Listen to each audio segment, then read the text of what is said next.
Hello, I'm Lori Steiner, sitting in for Armin Budish. Welcome to Golden Opportunities. Today, we'll go back to basics to set you straight on back pain. Then, do your investments for education earn an A? We'll put them to the test. Plus, we'll see how to counteract cataracts. And can middle-class folks forget about the estate tax under the new law? It's time to get G-Oing, so pull up a chair and join us at our kitchen table for Golden Opportunities.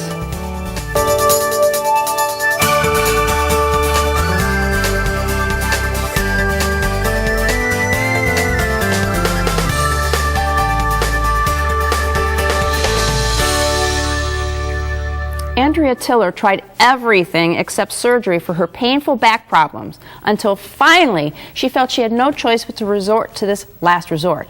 A week before meeting her surgeon, she met Dr. Noel Aboud and discovered that, in fact, she hadn't tried everything because what Dr. Aboud tried worked. Andrea and Dr. Aboud are here to share her story. Welcome to the show. Thank you. So, tell me, Andrea, what kind of treatments were you getting for your back pain? Well, originally I went to a chiropractor and I tried a chiropractor for a while, but it kind of seemed to aggravate the problem. So then I went back to the doctor and then she suggested that I go swimming. So I went swimming for a month. That actually hurt it worse. So then I turned around and started doing physical therapy in combination with the spinal block shots. But none of it seemed to work. It just got me to a point and then the pain just kind of just stayed there and never got better. And that's when you thought you would have to have surgery? Yeah, and I was totally against having surgery. I was like, I was a person. It's a scary proposition. Yes, I was never going to have surgery. I was never going to let somebody cut my back. But after you get to a point of tolerating pain continuously, you kind of start weighing your options on what you can do. Okay, so when you met Dr. Aboud, did you think his approach was going to work? To be totally honest, when I first walked in, I was like, oh, this is another chiropractor's office. So of course I was skeptical because I try to be a good patient and I had done basically everything that everybody suggested that I do and it still never helped. So of course I was like, okay, this is just something else that I'm going to try because I already go see a surgeon next week, so really I have nothing to lose. I might as well see. How did you find out about him? Actually, a coworker of mine, his mother-in-law worked out with a lady who used to be his patient and was now working out at the senior center, and she had been in a wheelchair. So he brought me a flyer and was like, my mother-in-law gave this to me and I thought about you. And I was like, this is so ironic because I'm supposed to go see a surgeon in 2 days. So he's like, you're going to give him a call? I said, I'm giving him a call right now because I need to see if this is something that's viable. But before that, I actually had seen the commercial that Monday. And I kind of looked at it and was like, lumbar decompression, what is that? Then I was like, oh, it's probably one of those, if it's too good to be true, it probably is. Well, it turned out, apparently, so Dr. Aboud, what was her problems when she came to see you? Disc bulges, disc herniations, and just a lot of pain. You could just see it in her face and her way she walked, the way she moved. And So, that's our typical patient, is like that. So what did you do? I did an evaluation with her, and we asked a lot of questions, and she said, no, I don't want to have surgery. So after the exam, I felt that she was a good candidate for this new specialized procedure called decompression, and we began care, and it started working quickly. Well, describe this decompression procedure. What it is, as I said, it's very specialized. It's a table that creates somewhat of like an anti-gravity environment within your back, and it draws nutrients back into the disc, and once the nutrients, the blood comes in, the disc is able to repair itself from the inside out without drugs and without surgery. Oh, that sounds like a great option for many people. Yeah, So it apparently is. it was a great option for you. Great option. They So won't know once you about. talked to Dr. Aboud, you canceled your surgery appointment? I did, because he said, I think you should cancel the appointment with your surgeon because you can always reschedule. And I was like, yeah, you're right. And then he turned around and he looked at me, he said, but you won't have to. And I was like, wow. I was like, oh, I like this guy. I like this. Pretty So I'm confident, like, okay. huh? So how did it go for you? It went very well. It went very well. The first procedure, the first day, you do kind of feel a little throbby that evening, so you kind of ice yourself. But my series of treatments, I did 4 in 1 week. And by the end of that 4th one, I actually could start to feel the release. Because it always felt like something was stuck in the middle of my back. And I could start to feel the release, and I could actually shift my hips without feeling pain. And my biggest thing was sleeping. When I would turn over in the middle of the night, it was excruciating. And so I got to where I was starting to wake up all during the night every time I would turn over. So, you know, once you start realizing that that is subsiding, you're like, oh my God, this is something that's actually working. Well, that's great to hear. Yeah. I was very excited. Our viewers probably, you know, if our viewers, anybody out there you've got back pain that just won't quit, like Andrea did, don't give up on finding help. Give Dr. Abood a call instead. His number is next. My thanks to Andrea and Dr. Abood for joining us today. Thanks for having me. Learn more by calling the Solon Spine and Wellness Center at 440-248-5070 or visit their website, www.solonbackpain.com. Next, creating cash for college. But first, Apollo astronauts became stars when they made it to the moon. And for the record, they took a record with them. What LP played a starring role as a memento left behind? We'll tune you into the answer when we return.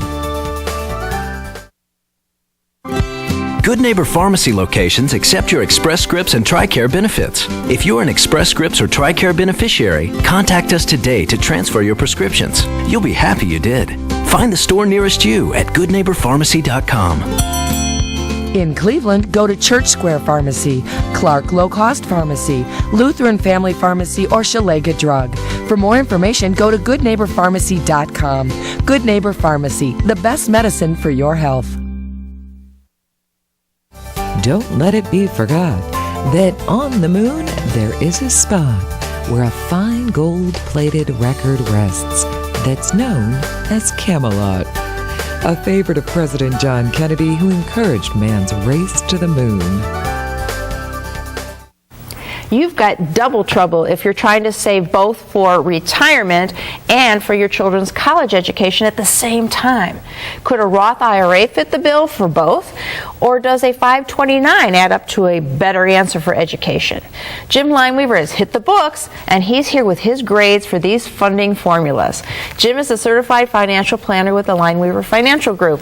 Welcome to the show again. Thanks, Lots of good information again. Yeah. So we've got a lot of choices for investments, both for retirement and for college funding. But let's focus on a couple of them. The Roth IRA and the 529 plans, as they're related to paying for higher education. How do you look at them? Is there differences? What's better? Yeah, there's a lot of similarities and there's a lot of differences in the two plans. Again, this is where people get confused, and so it's good to go back and do your homework. So when you look at this, our Roth IRA is really a vehicle that you are going to plan on using for retirement, but it's got some nice benefits, because what happens is the money that you're putting into can actually come back out at any time, but the gains usually have to stay till retirement. And I think we actually have a chart for your viewers to really kind of differentiate between the two. So both of them, what's going to happen is you're going to put in after-tax money. You are not getting a federal tax deduction for the money going in. So that's not bad, but the good thing is that the money will grow tax-deferred and it can actually come out tax-free. But the key also on the 529 plan is you can get a state deduction for that up to $2,000 that you cannot get on the Roth. And actually those are per indivial. So if you have 4 kids, 5 kids, whatever, you it's can times however many children so if you have 3 kids, you can get the $6,000 state tax deduction. It doesn't add up to a lot of money, but every little bit helps. With taxes, absolutely. Exactly, yeah. Don't pay $1 more than you absolutely have to. That's so right. There are some nuances there that make it a little bit different on the accumulation, but the real key is on the back end when you take it out. Okay, so what are the tax implications when you withdraw money? Well, what ends up occurring is that if you're going to use them for education, so let's put retirement out of the picture for a minute. When you go to fill out your FAFSA form for college, the two assets are going to be treated totally differently, okay?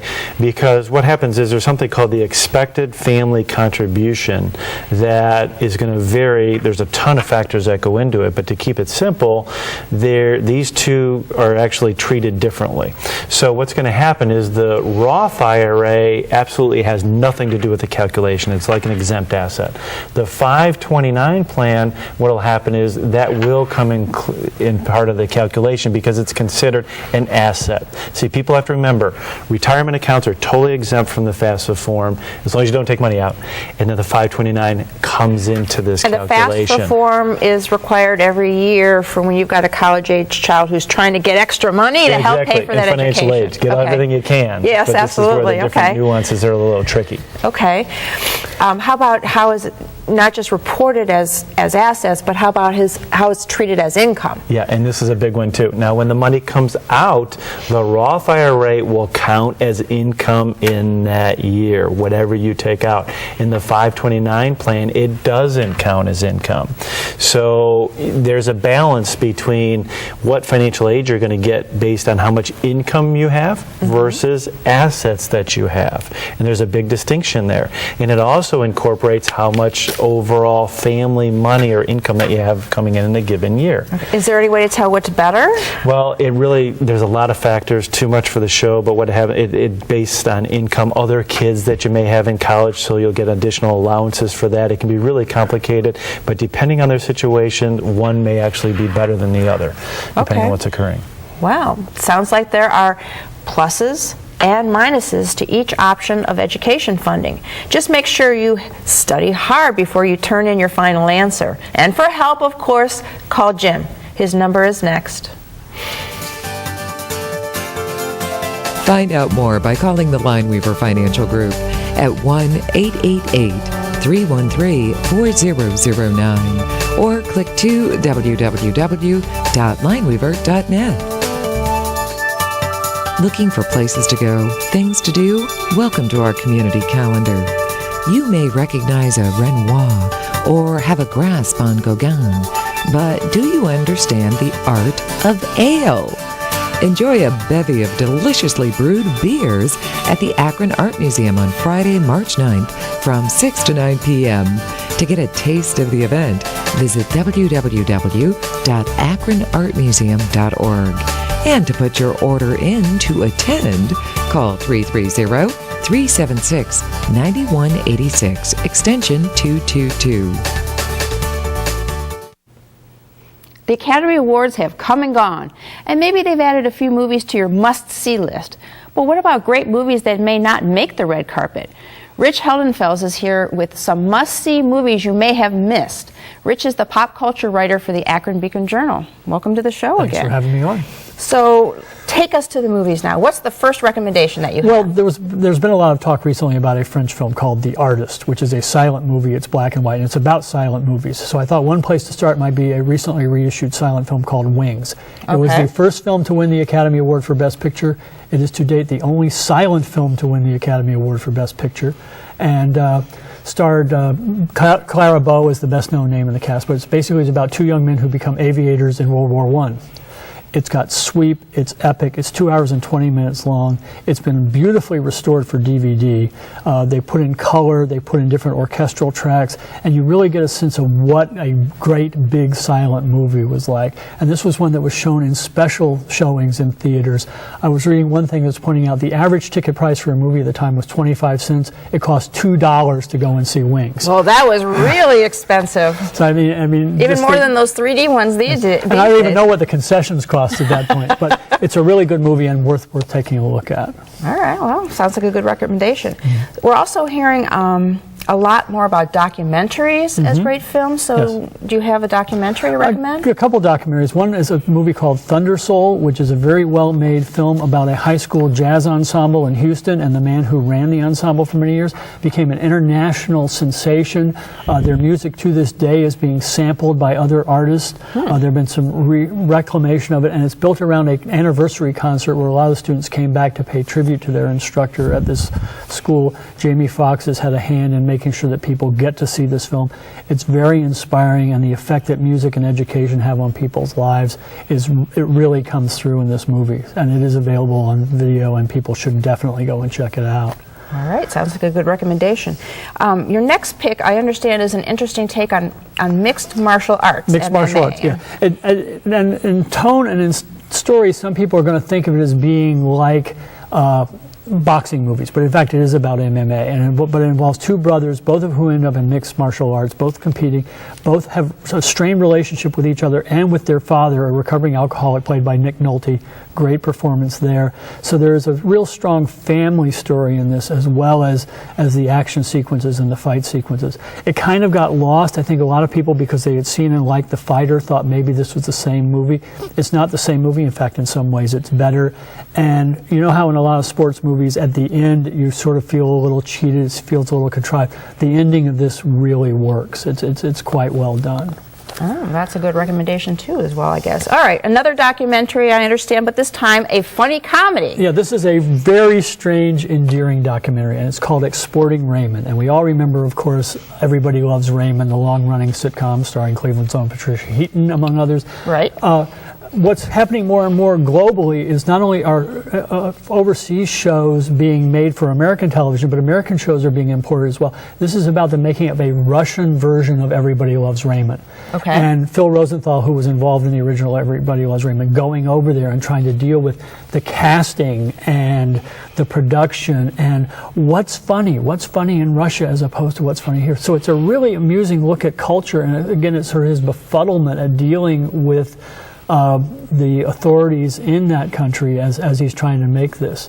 Wonderful, again, look at different cultures and how they operate, and also just at kind of what the nature of comedy is. All right, well, these sound like great recommendations. So make it your mission to see these movies that you may have missed the first time around. You can read more of Rich's reviews in the Akron Beacon Journal. And you can reach out to him by calling him at 330-996-3582 or emailing him at rheldenfels@theakronbeaconjournal.com.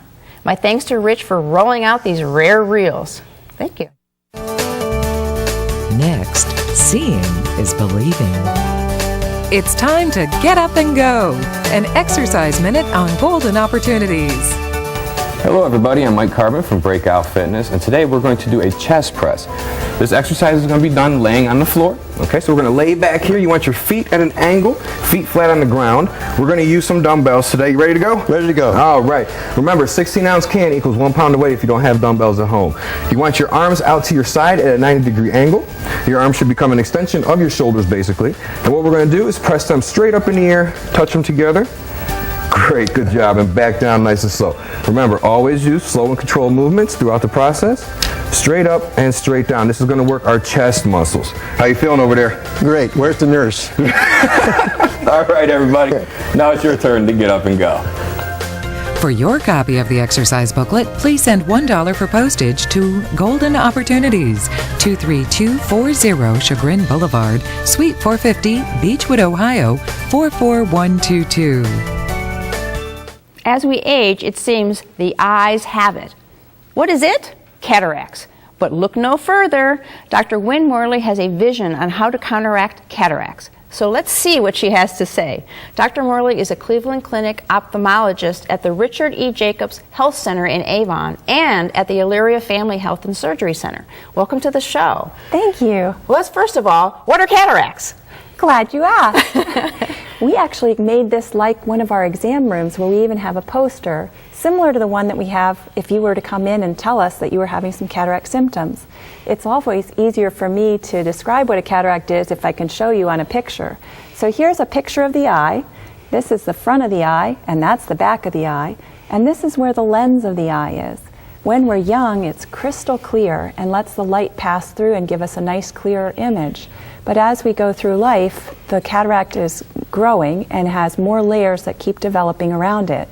As the layers develop, it starts to become cloudy, and so it we can't scatters see the as light. well. Exactly. Okay, so describe what we actually do see when you're looking through cataract. The cataract tends to develop slowly, and gradually one's vision becomes more and more blurry. People can start to notice that they're having to turn the room lights up in order to read better. Or when they're driving, they can start to notice that the headlights are bothering them when they didn't used to, especially at nighttime and in the rain. Other things people can notice are that the colors start to get darker or yellowish. And some people can even describe a doubling of the vision in the eye that has a cataract. Okay, so you really can tell this is happening. Yes. All right, so is it something that you have to have surgery or some kind of treatment right away, or how does it progress? Well, if you start to have symptoms that are interfering with your quality of life, for example, you can't do the things that you need to at your job, or you're having difficulty driving or reading, then call the ophthalmologist. Come on in, and if we discover that you have a cataract, then it is treatable surgically. Okay. Is surgery like the only option for treating cataracts? Yes. If the vision has gotten to be bad enough to affect the quality of life, then usually the only treatment option is surgery. How does that work? What do you do in the surgery? Well, I operate at the Cleveland Clinic's Lorraine Ambulatory Surgery Center, and patients come in and oftentimes like to be awake. And if they are, then they get to watch pretty colors while we're taking the cataract out. Okay. But there are some patients who say, that's okay, I'd just as soon be a little more relaxed. Yeah, I think that would be my category. And if that's the case, no problem. We have a nurse anesthetist working right there with me, and they have an intravenous line that's going, and they can give you a medicine that's called Versed that makes you relax. Okay. We then put some numbing drops on the front of your eye. So it doesn't hurt at all? It doesn't. It feels comfortable. You don't have to be afraid of the pain then. Exactly. So while you're either relaxed and not aware as much or watching a pretty color, the surgeon is looking through an operating microscope that magnifies the view, and they're using a little device called an ultrasound that vibrates, and it breaks the cataract into little enough pieces that they can suck the pieces out through a tiny incision. Okay, and what do they put in place of the cataract? Well, you may remember your grandmother having had cataract surgery and then wearing thick Coke bottle glasses really afterwards. Thick ones, yeah. Thankfully, that's not the case anymore. There are lots and lots of choices for implants that are placed into the same capsular bag that held the cataract. And we talk with you at length before the surgery to help you decide which implant is best for you. There are lots of different options. Some of the implants can help you to see well in the distance. Other ones help you see better up near. Some people like to have one eye for distance, the other eye for near. And then there's some people that have an out-of-round shape of the front of their eye, and they even have lenses available now that can correct that inside the eye. They're called toric lenses. Also, there are lenses called multifocal lenses that we would talk with you about as well.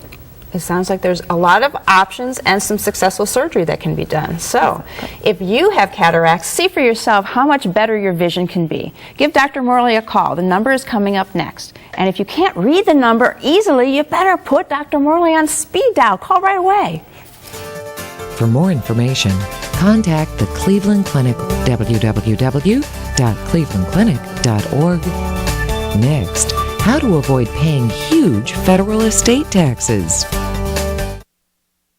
Hi, I'm Trapper Jack at Nelson Vein Clinic, where varicose veins just fade away. Barbara is here. How long ago since the procedure? 3 weeks. What did you notice right away after Nelson It's Vein all Clinic? gone. Pressure was gone? Oh, it was all, yes. Pain's gone? Yes. And it's covered by insurance. That is one thing that got me here. That was a big relief. She's very good at what she does. She's terrific. You can hug her like I did. Isn't it time you took care of your varicose veins? Call or log on to nelsonvein.com. Did you miss a phone number or website? Then here's your second chance, because we're going to list all of that information again. And then we'll find out if we really have to worry about death taxes.